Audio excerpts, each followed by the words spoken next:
Back to स्टॉकलाइन्स India, जहाँ पे हम ब्रोकर की कॉम्प्लेक्स रिपोर्ट्स को सिंप्लीफाई करते हैं, ताकि नए इन्वेस्टर, रिटेल इन्वेस्टर को समझने में आसानी हो और डिसीजन लेने में आसानी हो। पर दोस्तों, आज हम किसी ब्रोकर रिपोर्ट की बात नहीं कर रहे हैं, क्योंकि अभी मैं जो बात कर रहा हूँ कुछ रिजल्ट अपडेट है। इसी पे अभी तक रिजल्ट के बाद की बात कर रहा हूँ। कोई भी ब्रोकर की रिपोर्ट अभी तक पब्लिक प्लेटफॉर्म पे नहीं आई है, जैसे कि इंटरनेट हुआ, गूगल हुआ या टेलीग्राम हुआ। अगर आएगी कोई रिपोर्ट कोई भी ब्रोकर की, तो हम उस पर जरूर बात करेंगे। पर फिलहाल के लिए सिर्फ बात कर रहे हैं हम, सिर्फ और सिर्फ रिजल्ट अपडेट की। ठीक है, ये रिजल्ट अपडेट है, मेरे अनुसार है। जो भी रिजल्ट अभी आया है एचडीएफसी बैंक का, तो वो रिजल्ट की हम सिर्फ बात करेंगे, ब्रेक डाउन करने की कोशिश करेंगे, समझने की कोशिश करेंगे। As and when broker report आएगी, तो हम उसके ऊपर डिस्कस करने की कोशिश जरूर करेंगे कि क्या की हाईलाइट्स है। एज पर मी, एचडीएफसी बैंक की अभी की हाईलाइट्स हम पेश शुरू करते हैं। तो इंडिया का सबसे बड़ा प्राइवेट बैंक है पहले तो एचडीएफसी बैंक। अब हम ये देखते हैं कि वापस ये क्या ट्रैक पे आ गया है, या फिर ये सिर्फ टेम्पररी रिकवरी है। आज हम ब्रेकडाउन कर रहे हैं एचडीएफसी बैंक के quarter fourth FY 26 result, simple भाषा में, विदाउट एनी जार्गन्स। शुरू करने के पहले हम बात कर लेते हैं डिस्क्लेमर की। पहली बात तो दोस्तों, Stocklines India is not a registered research analyst या इन्वेस्टमेंट एडवाइजर। ये प्रेजेंटेशन सिर्फ और सिर्फ एजुकेशन पर्पस के लिए है। इसमें कोई भी बाई सेल या होल्ड रिकमेंडेशन हमारी नहीं होती है। वैसे तो आज कोई रिकमेंडेशन है ही नहीं, क्योंकि कोई भी ब्रोकर की रिपोर्ट हम डिस्कस नहीं कर रहे हैं। हम सिर्फ रिजल्ट को ब्रेक डाउन कर रहे हैं, जो पब्लिक प्लेटफॉर्म पे अवेलेबल है। कोई भी डिसीजन लेने से पहले अपने खुद की स्टडी जरूर कर लीजिएगा, और हो सके तो इन्वेस्टमेंट एडवाइजर से कंसल्ट जरूर कर लीजिएगा।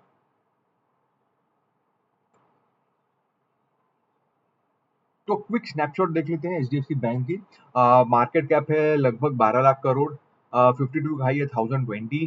52 लो है 727, जो भी रिसेंटली मारा था ये क्रैश में। ठीक है। हाँ, सॉरी, तो हम बात कर रहे थे शेयर होल्डिंग पैटर्न मार्च 2026 से।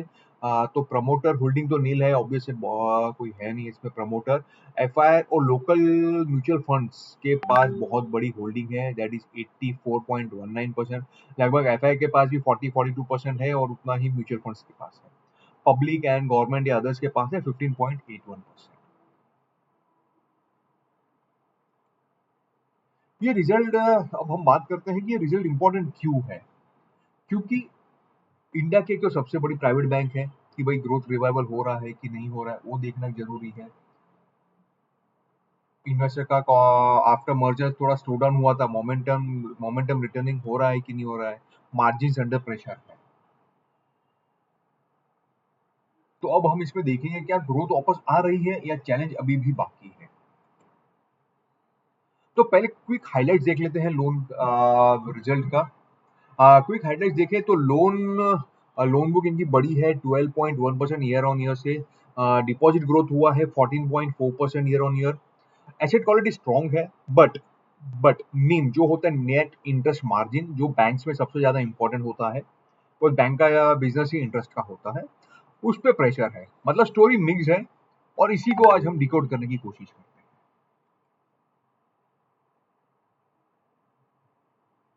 अगर हम ट्रेंड की बात करें, लास्ट ईयर ग्रोथ सिर्फ 5% था, अब जंप होकर 12% आ गया है। लोन बुक की बात करें तो ये क्लियर सिग्नल है कि ग्रोथ कमबैक कर रही है, बट कंसिस्टेंसी देखना इंपॉर्टेंट होगा नेक्स्ट क्वार्टर में। डिपॉजिट ग्रोथ भी इंप्रूव हुई है 11.7% से 14.4%। और बैंकिंग में deposit is equal to fuel. Deposit के बिना बैंक काम नहीं कर पाएगी। जितना ज्यादा डिपॉजिट, उतना ज्यादा लोन दे सकते हैं।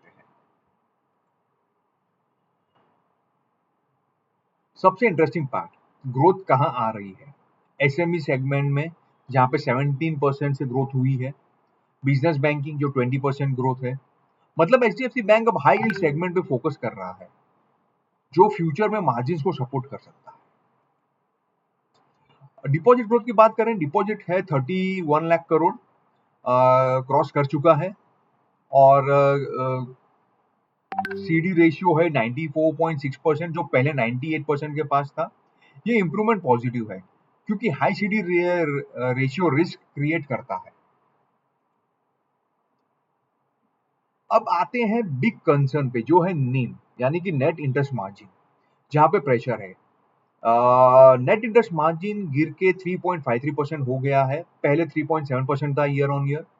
रीजन है रेपो रेट कट हुआ है और कंपटीशन।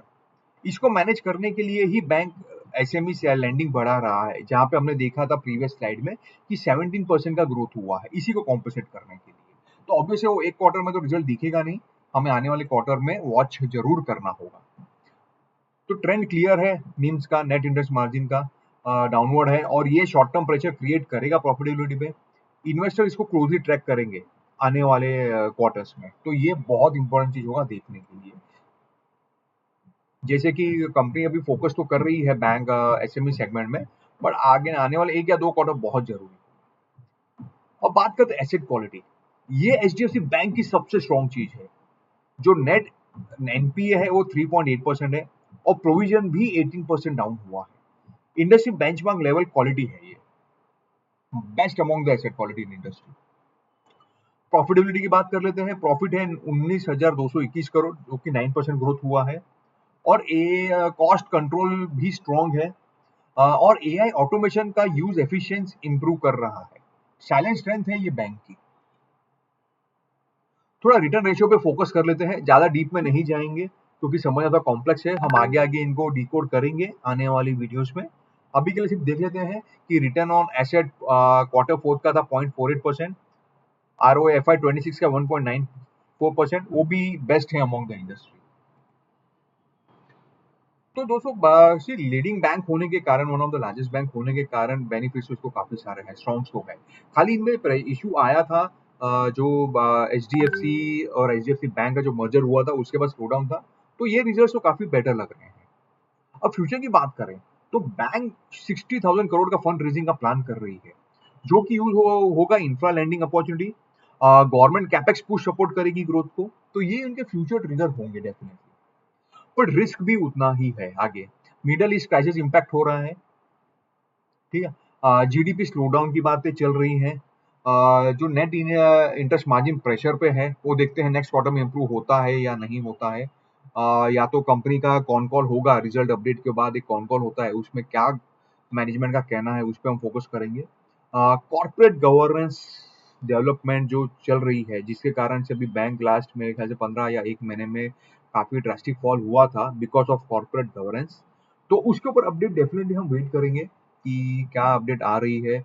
हालांकि आरबीआई ने भी बीच में, जहां तक मुझे याद है, आरबीआई ने भी स्टेटमेंट दिया था कि कुछ कोई भी कॉर्पोरेट गवर्नेंस का इशू नहीं है, company is doing well, bank is doing well, but still will wait for an update. तो ऐसा कुछ जरूरी नहीं है। तो बेसिकली फाइनल समरी यही है, ग्रोथ इज बैक, ग्रोथ वापस आ रही है। मार्जिन प्रेशर में है, वो हम आने वाले 1 या 2 क्वार्टर में उसका पिक्चर क्लैरिटी हो जाएगा। लॉन्ग टर्म स्टोरी इंटैक्ट है, अगर मार्जिन, नेट इंटरेस्ट मार्जिन अगर मैनेज कर पाए तो।